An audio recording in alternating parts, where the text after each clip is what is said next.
Hey, everybody. Welcome again to another episode of The Cynical Marketers, episode 27. Ooh. This is our 6-month anniversary. We're actually recording right now on our anniversary. So yeah, it is we actually are, July which is 1st wild. today. We launched this on January 1st. Can you believe that? It's been 6 months. Full 6 months, Mike, which is our second milestone. So the first one was getting to 20 podcasts. Yeah. The second one was, a 6 months. There's my little celebration hat. And then the next one is going to be 12 months. We'll make it. You all better stick around and listen. Lance, I'm looking at you. It's 6 months has gone fast and slow. It's crazy that we're already here into the second half of the year. We're in the third quarter now. It's been a lot of work for sure. Yeah, we have for our business for sure too. So, and I'm sure like a lot. And I know we're supposed to pretend to be huge and that we have 400 million clients, but we don't. We're small. We don't. We're small. No. We don't. So it's a grind for us like it is for everyone else. Yeah. Yeah. We're growing. Ups and downs and stress and all of the same stuff that the people that we work with. Yeah. I mean, it's all, we have all the same battles everyone else has in their businesses too.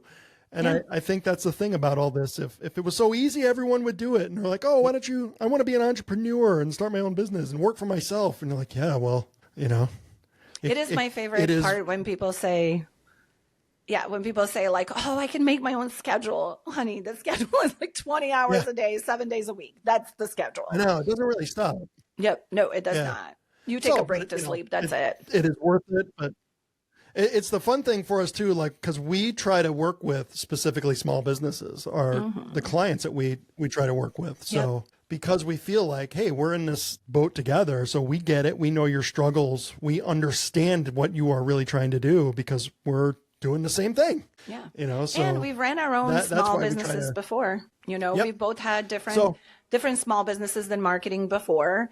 We've done the small business thing. We both worked with some Fortune 100, Fortune 500 folks.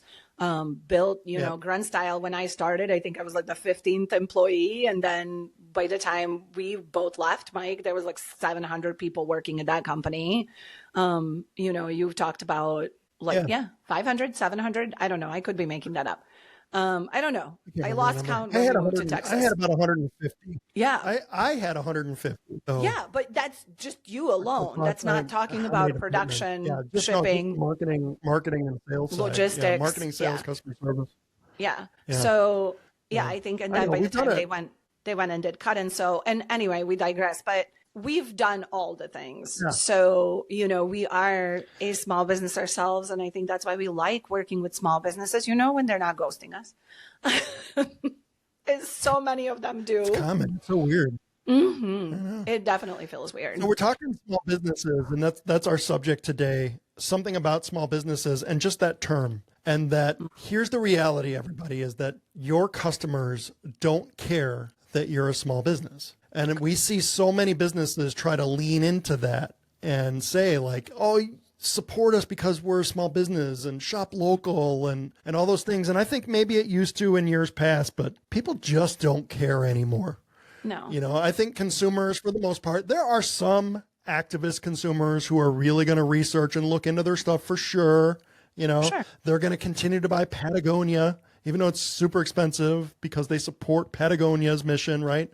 But for the most part, people just want like, hey, I have a problem. I have a need or a want that I need fulfilled. And I want to know who is going to do that for me in the cheapest, the fastest, and gets me what I want and makes me happy.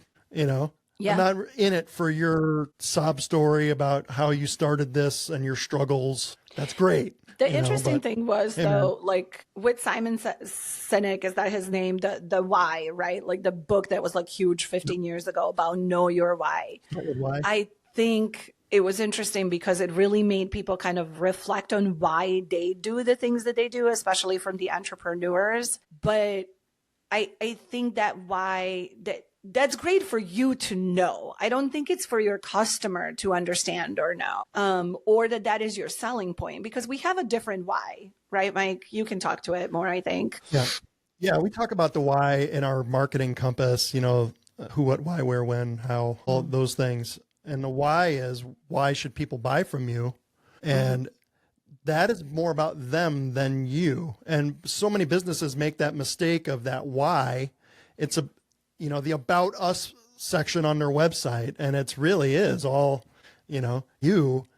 And it's, well, why should we buy from you? Oh, because we're the best. Or they make claims that are, you can't really prove that, or that cannot be proven until somebody already is a customer. We have the best customer service around.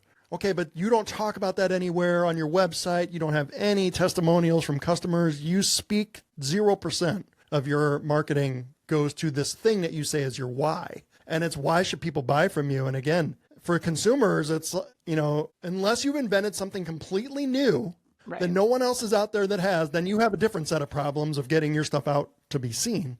But, you're an accountant, or you're a repair shop, you're a chiropractor. There's lots of you.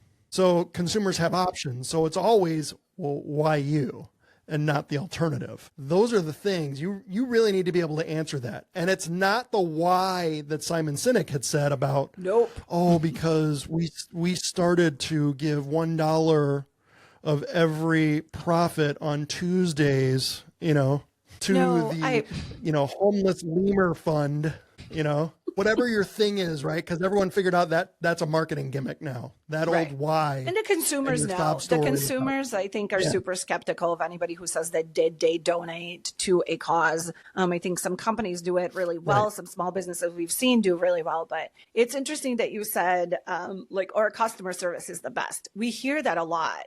And to me, as a consumer, I am like, dear God, I do not want to talk to your customer service. Like, I don't care how amazing they are, but if what you're telling me is that I should buy from you because in an event something goes awry, your customer service is great, in my head, I don't even want to get to that point. I don't want to even have to touch customer service, right? Which is why I think it's always funny when people lead with that. And we've heard that so many times. Our customer service is great. Great. I don't want to talk to your customer service. For me, when I hear that from a business owner, it usually means it means they really haven't thought it out and really fleshed out what it is that we do. Why are you different? Why you? Again, because you likely have competitors. We have lots and lots and lots and lots of competitors, right? We're a marketing agency. Gosh, yes. Just in our own town. A dozen, right? Yeah, just in our own town. There's 400 million of us. We're not special. We're not special doing this. We do this because this is what we've done for years, and I'm too old to go get a different job. So I have to do this. Oh, you all, please do not make us go back to marketing in corporate. Yeah, no, right. We're not doing that, Mike, ever. No. That's a whole other episod of why I never would want to go back to a corporate marketing department. There's a lot of folks like us, right? And there's a lot of folks who that we've worked with and we've seen and we talked to that do very good work too, where I see them and I'm like, their website's so much better. You see them and you're like, oh, they're better than us at that. So but we always have to work on that messaging too. And it's the why, because we have too many competitors. So it's not this thing of like, oh, we're super, we're a small business, so we have, the ability to focus and target. And maybe that would work on some people, but for the most part, again, like when you think about our potential customers, does that matter to them? Or are they like, hey, look, man, I don't care. We're trying to grow revenue. I need more customers. Right. I need more clients, customers, whoever, more dollars. Are you the people to do that? Yeah. Are you why? Exactly. So but this is the interesting thing, though, that I think, and I think what internet has recently dubbed like victimhood marketing. I've seen this when people will post, like if somebody is like crying about, like there's one particular creator I'm thinking of about their book being published and then ordered for this big bookstore, and the bookstore kind of canceled their order because they didn't agree with some stuff in the book. And then this person is like crying and everybody is like, oh, what you're doing is victimhood marketing, right? Like that's what they're kind of calling it, or like victim marketing, where you're trying to get sympathy for your hard work to get people to purchase from you and support you, right? And I see so many small businesses do this, like, oh, we're a struggling small business. This is like our underdog story. And I think maybe that worked 15 years ago when Simon's Why stuff came out or whatever. It doesn't really work on the consumer anymore because the marketplace has changed so drastically, Mike. This is why people, even though people like will vocally hate on Jeff Bezos, they'll still go to Amazon because I can get that thing that I want today at 5:00 if I order it now, right? That I could probably drive to a small business and buy, and it's 25% more than I would pay. And, do people really actually care that much about supporting small? They want to know, like you said, what problem do you solve for them? How efficiently, right? And what do you do for them? They have to be the hero of this story. Right? Like when we meet with our clients, we can sit there and tell them all about our experiences. We can do an hour-long podcast on all the different things you and I have done. And that's great. That still doesn't mean that we can help this business do the thing that this business needs to do. Like maybe we've turned down a couple of clients saying we're not the right fit for this. Right? But you need to present your value. What do you do for your customer? The customer is the hero. It doesn't matter what business you're in. They're the hero. What problem do you solve for them? Like it's not the poor me problem, why, their need or want, right? Like, right. And why, and it's a sale kind of a thing too, right? Because it's, the alternative. And for a lot of us too, again, if we think about our business and like so many other people too, it's rare that there's new customers being created, where there's a large pool of an audience out there that are potential customers who have never used in your product or service category, right? Typically, they've used somebody else. So now you've got someone who's used someone else and you're trying to talk them into making a switch. Yeah. That's a very difficult, that's a tough proposition because people, even if they're unhappy, they're comfortable. And it's a devil they know. Yeah. We have this all the time in our business. I was going to say, we see that all the time, but I already have a marketing agency. Yeah. Yep. Like, sorry, and I know that, they annoy us and they're expensive, but we've been with them for a while, and there's the whole pain of onboarding and starting with somebody new and right. Yeah. So how do you get somebody to switch? Yeah. And we're not rare in this. This is nearly every business. Again, unless you have invented something completely new. Yeah. Where then you're going to go out on your website and say like, here's our differentiator. And you're going to say like, we have some process or product or something. Yeah. Yeah. But I mean, in our business, product, in our business too, though, I think, so, we've talked about this in different episodes, like of overselling, right? Like essentially over promising things that you can deliver. Do not be that person, no matter what your business is. Know your own limitations. Like if you're not aware of and there's so many when you're doing the role of like 5 people in a small business, right? Yeah. Know your limitations. The easiest way to lose somebody is if you tell them that you can and will do something and then you don't. Or you don't follow through, or you don't communicate, or you don't respond to emails, which we get all the time. Yeah. Like, again, your customer is your hero. Make them the hero of your story. What do you do for them and how well do you do it? If you tell them we're going to partner with you and we're going to help your business grow, like we tell our clients, right? Well, we better back that up. And we've been fortunate. I think the clients that we work with, we've had long-term relationships with. But trying to break into, to start working with new clients, that's the pushback that you just were talking about, right? Like, I don't want to have to do this all over again.